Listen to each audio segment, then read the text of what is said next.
just for you and me. The dogwood was never to grow strong and tall again. Hello, this is old Lonnie Jones again, and I'm going to tell you a little bit about my life story and what God's done for me. I just got through with telling y'all about the New Life Lodge and my smoking and how God helped me do those things. Without Him, I could never have done it. I'm almost sure of that. So anyway, I'm out of New Life Lodge now, and my little company that I had that I paid for New Life Lodge, that equipment was leased equipment, and of course, needless to say, I lost the equipment while I was in the New Life Lodge, so I was unable to go back and do any good with that much. So I had this friend that had a plastic display company, and so me being a machinist, tool and die maker, and that type of thing, they bend and form plastic in all kinds of different configurations, and it was fairly simple for me to pick up. The hardest thing was for me to pick up was how long to leave something on the heat table. It had little round bars on these heat tables, and wherever you wanted that plastic to bend, you set a stop, and that plastic, you would heat that plastic on those little rods, and that's where the plastic would bend.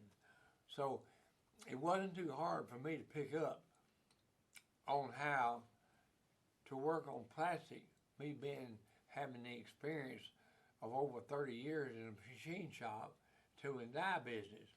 So I remember my first job at this plastic company was they had some 2-inch thick plastic sheets, 4x8 sheets, and we had to sand and polish the sides of those because they were just building the Nashville Zoo.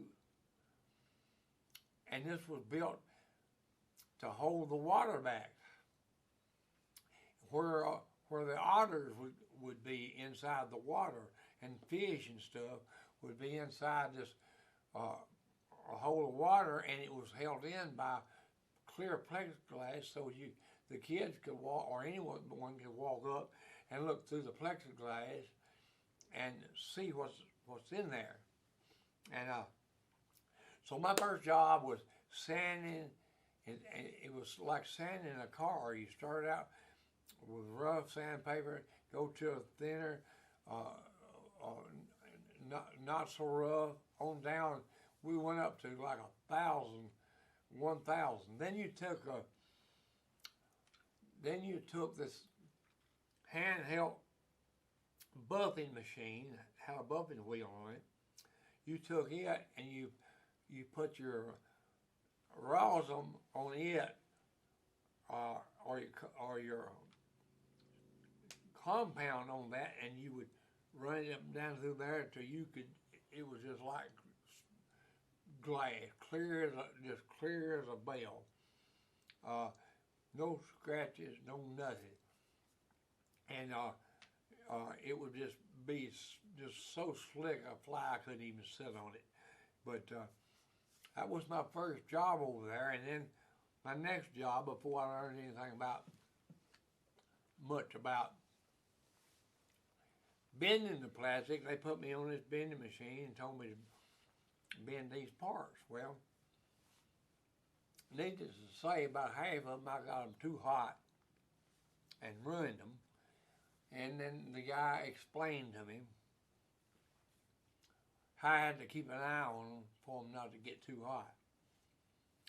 And I could bend them up in about any configuration that you wanted it. So I learned how to bend the plastic. You had to drill holes in this plastic, and you had to have a drill bit made for drilling plastic. You couldn't take a regular drill bit like you would use in a machine shop and drill a piece of plastic. Because what happens is it's more flat across the end, and when it would go through the plastic, it busts plastic. It would crack the plastic. Whereas a drill bit that drills plastic is a lot more pointed, more like a pencil, and the flutes are at an angle, and when it breaks through, the point goes through first, and then the flutes follow the point, and it goes right through with no problem at all. It will not bust and break the plastic. Now, plastic is something that after you learn to drill it, it's nothing to drill it, but plastic, they also do a lot of putting rivets in. They do a lot of drilling and tapping it in a lot of applications. And they have all different types and kinds of plastics. And I've been out of it so long, I can't tell you what all the different colors are or all the different types are, but they have neon colors of all kinds. They got them orange, and they got them green, they got them yellow, all kind of neon colors if you want to do something pretty like that. Well, they also got what they call polycarbonate or lick sand. It has a residue in it that will not, it takes a lot to penetrate it, or you almost cannot break it. It can be broke, and I'm going to illustrate to you in a few minutes how it can crack and break and hurt you. But normally, lick sand or polycarbonate, which is the same, just different brand names, you can throw a brick against it. If it's a 1/4 inch thick or even an 1/8 inch thick, it will not bust. The brick will just bounce off. So, and I'm going to give you a little illustration. Well, I sort of got it on my mind about polycarbonate. And this is later, way later on down the line, but I'm going to tell you now so as I can remember about it, because if I keep talking, I'll forget about that. But way much later on down the line, I had quit that company and started my own company. And I was cutting a piece of polycarbonate 1/4 inch thick. And I was putting a groove halfway through it with a table saw blade. Well, the plastic's laying down on the table, and underneath the saw blade comes up, and I want it to only go halfway through. Well, I know I can't have my hands close to the blade, so there's my blade there, and here's my plastic over here. Now this is polycarbonate or lick sand, whichever one you want to call it. I'm putting a groove halfway up through it. Well, I get it where I want it. And there's one thing that most of you old timers watching this will know what I'm talking about. Most all your machines, such as table saws, are run off, most of them have an Acme thread. Well, when you're screwing them up, that's fine. But you can take them, after you get them where you want them, you can take them and move them. It got slack in them. So you always have to go past where you want to go and back up to take the slack out. A table saw is the same way. When the table saw is raising up, if you don't back that down, turn it back to your left, take that slack out, that blade will come up.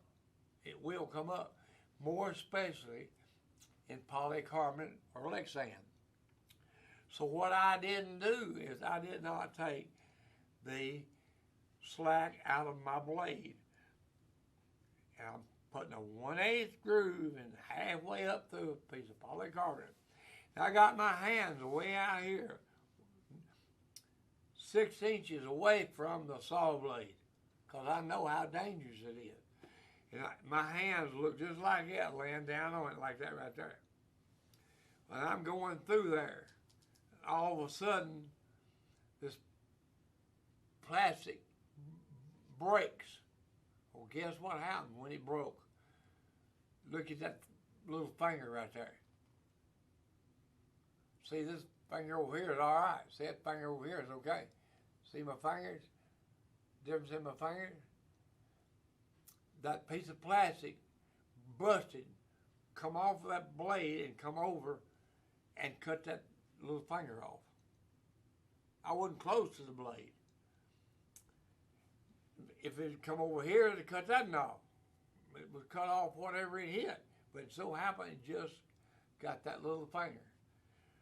So my point being is polycarbonate is very dangerous if you don't know what you're doing with it with a saw, any kind of saw. And anybody that thinks that they can cut regular plastic with a jigsaw has got another thing coming. Now, I might be able to cut it because I know enough about it. But I can't cut it and guarantee that I'll cut it every time. First of all, the first thing that a saw will do, like a jigsaw, it'll get the plastic hot. Rather than cutting it, it'll get the plastic hot and it will build up on the teeth of the jigsaw. And it is so hard to cut plastic, regular plastic. Now you can cut polycarbonate with a jigsaw. A lot easier. But it still ain't made for it because it takes a lot more speed. Speed has everything in the world to do with cutting plastic. And how many teeth you got in your blade. So anyway, it's hard, very hard, can be done, but very hard and likely to break your plastic if you are cutting it with a jigsaw. Now, you can come near cutting plastic with a I can't even think of the name of the saw now. A circular saw where you push it through there, like you cutting a 2x4.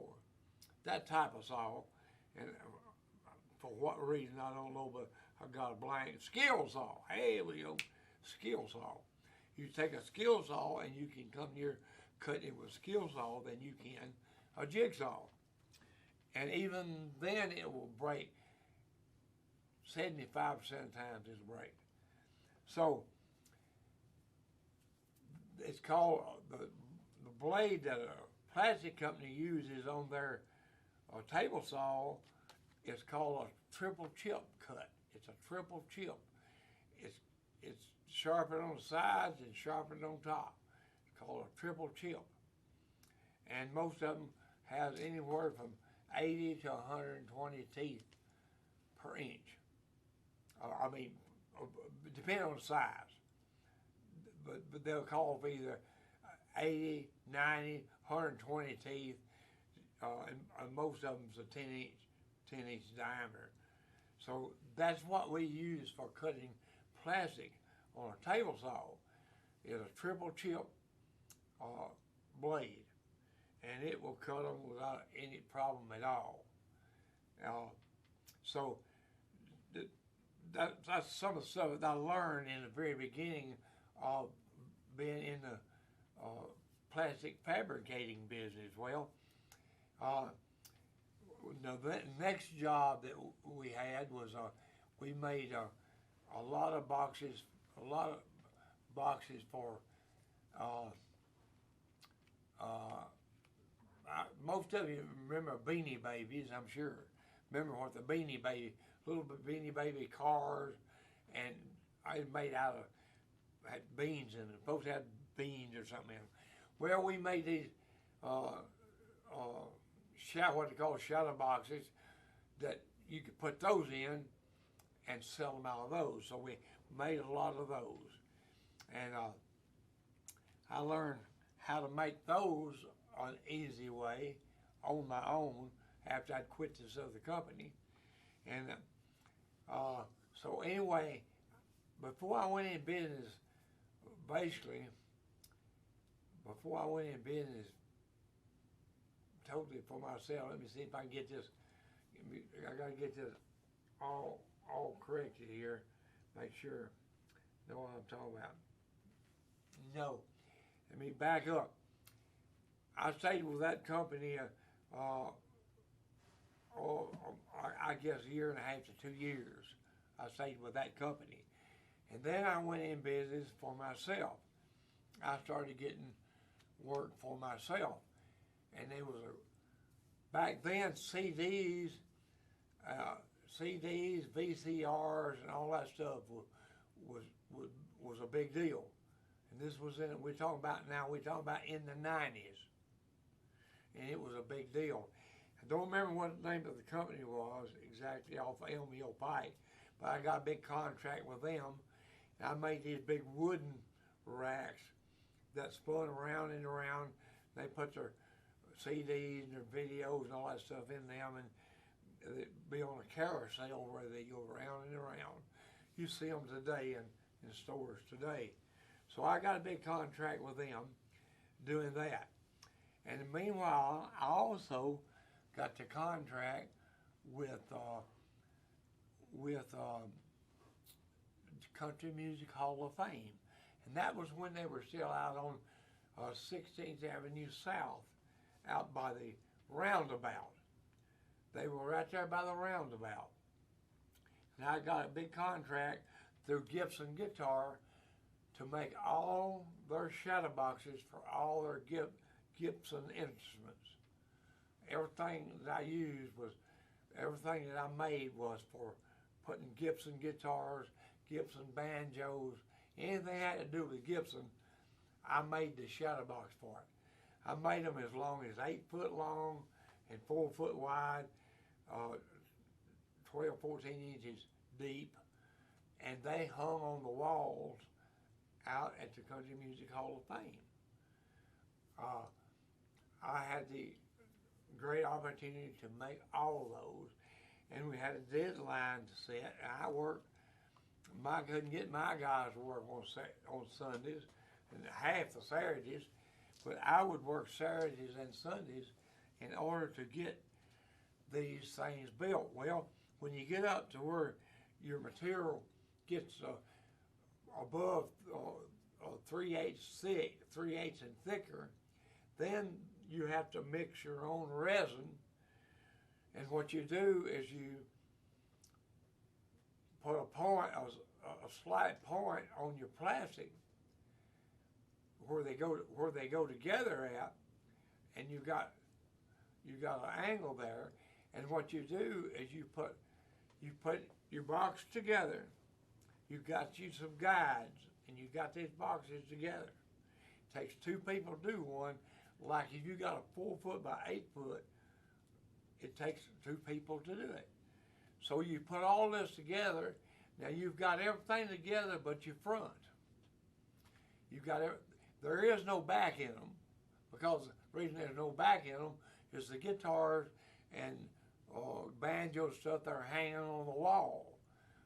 And so all it is a hollow shadow box. But you got the front to go on it. And all the sides has to be glued to that front. There cannot be any bubbles in the front of that display. When these tourists are looking at these displays, they don't want to look at bubbles, and basically your displays has to be perfect. Can't be no scratches, can't be no anything. So what we have to do is get back to putting this together. We mix up our resin, and what we do is we go outside the box, and we use like a ketchup bottle, and you squirt that resin all the way around on the outside. You go inside and you squirt it all the way around on the inside. Then you get one guy on this end of the display and one guy on this end of the display, and you slightly raise it straight up. Raise it up about a half an inch. That resin will run under from each side and join in the middle. You set your edges back down on there, and you got a perfect seam. And you can't see any resin. You can't see nothing. It all looks like one piece. All looks like one piece. So I was able to do that that was one of the big contracts that I had with the Country Music Hall of Fame. And I don't know where they moved those down when they built their new Country Music Hall of Fame. I wasn't around when that was happening, so I don't know whether or not that they moved my displays down there or they put new ones up, because it was like 7 or 8 years after I did those before they moved it. And when they move those things, they break them, they scratch them. I got a sneaky feeling they all was built new again. That's what I believe, unless they were real careful. They would have had to redoing those again. So that was a deal on that. So anyway, I sold that business. And the people that helped me sort of get into the business is a couple of Shirley's brother-in-law and one of Shirley's first cousins, I believe. We started off with, I believe we started off with $5,000. It didn't take a lot to start a plastic display business, because all you needed was a bandsaw, an air compressor, a table saw, and some 4x8 tables to do your work on. You didn't have to have a lot. So I believe we opened up with $5,000, the best I remember. We opened up with $5,000. I believe it was either 2 or 3 people involved in loaning me the money to do that. I'm not too sure. It doesn't matter. But anyway, I opened that up. So anyway, eventually, after I think it was around, I started that business around 19. I started that business, I believe it was around 1992 or 93. I started that business. And I had that little old business. It's amazing. I'm going to tell you a little bit more about it being sold first. Let me do that too in this segment here, because it's important of how it was sold, why it was sold, and the whole 9 yards. So had the little business. A lot of you, if you were going out Nolensville Road, there's a railroad crossing on 4th Avenue before you get to the fairgrounds.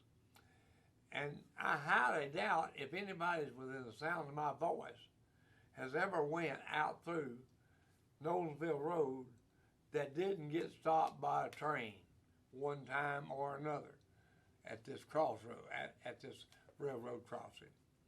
And that was out, but used to be an old checkerboard feed mill out there. There also used to be May hosiery mill out there. It's right on Chestnut Street. When you go through Chestnut Street, you'll come to the railroad track. When you go up over the hill, the road forks. Nolensville Road goes straight on. Another road goes off to the right, goes into the back of the fairgrounds. Right in the center of that fork, there's a building still there today. That's where I had my machine shop. Not my machine shop, my plastic display company. I had it right in there. And I'm going to tell you a couple of stories about that place. I got this job to build, everybody heard of McDonald's house. Well, they've actually gotten an acrylic McDonald's house at the main office. Well, by now, I'm sure it's been broken, disintegrated, or something. But I built one that was like 4 foot wide, 5 foot tall, and it was called the McDonald House. And we put all these little faces on it, all these little kids and stuff on it, decals and stuff that they furnished. Well, I made that for McDonald's House. Then I took this job on, and I don't remember exactly where this particular job was going to, but I had to make this box. And now in this building, there's big picture windows out front, and there's picture windows at the end of it. And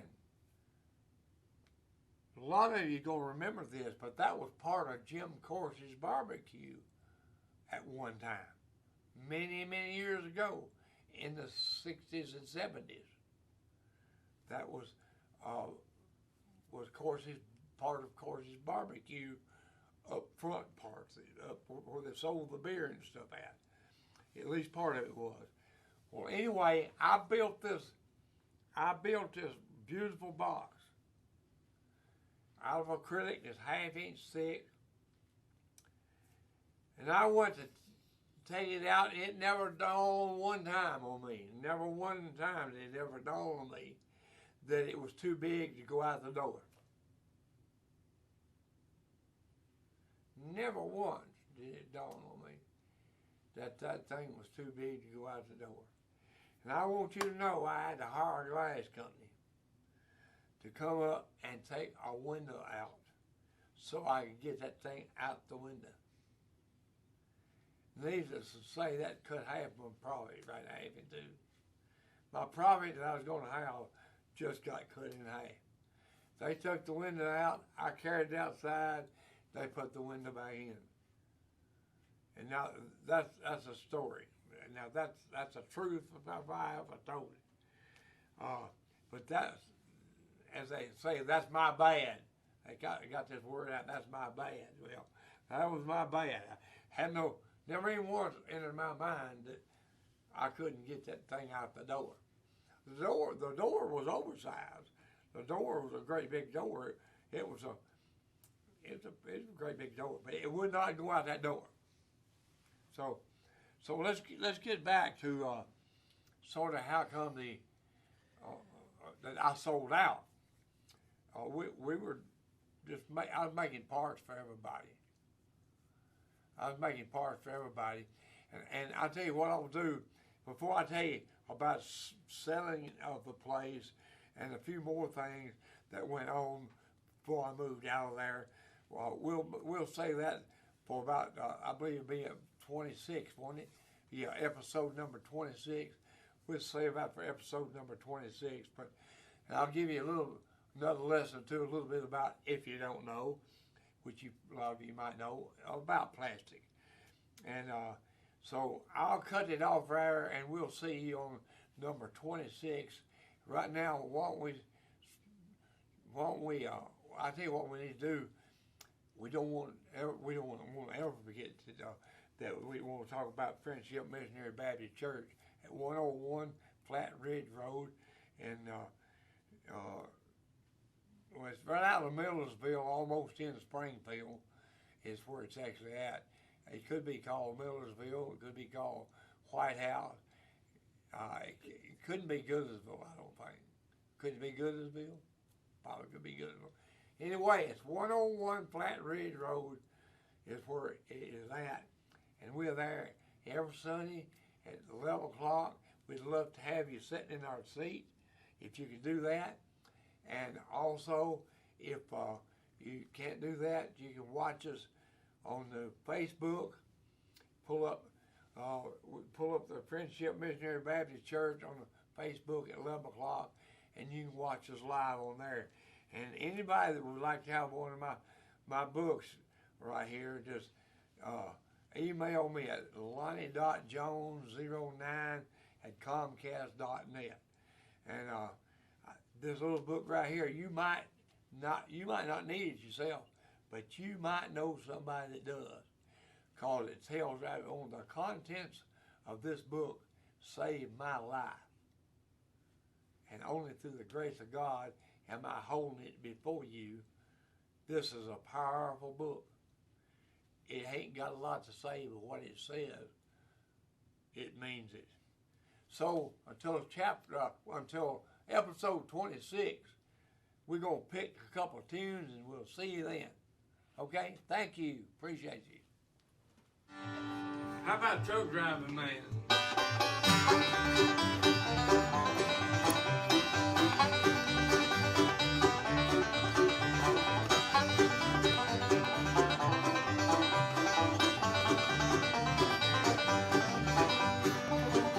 I stopped at the Roadhouse in Texas, a little place called Hamburger Stand.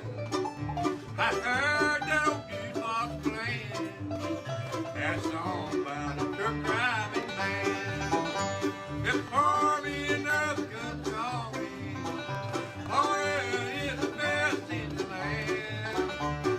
I'll put a nickel in the jukebox and play that truck driving man.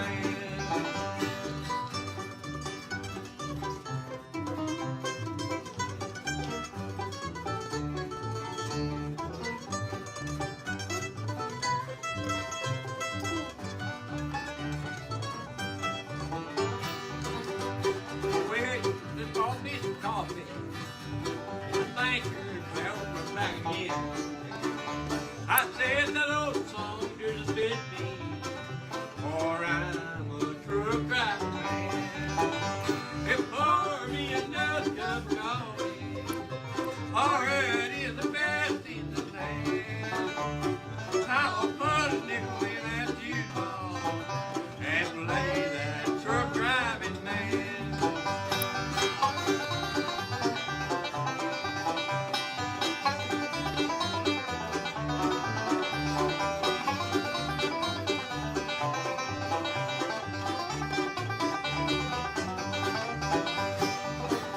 I stepped back toward my old semi, and then like a flash I was gone. I got them old truck wheels rolling. I'm on my way to San Antonio. Pour me a good cup of coffee. Already is the best in the land. I'll put a nickel in the jukebox and play that truck driving man. Let's get her done. Here we go.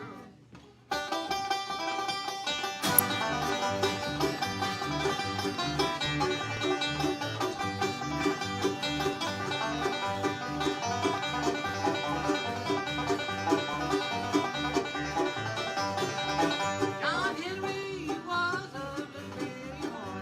You put it on the palm of your hand, and just walk up right out, you'll get lonesome very well. Sonny his wheel driving man, love.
gave his life and soul just for you and me. The dogwood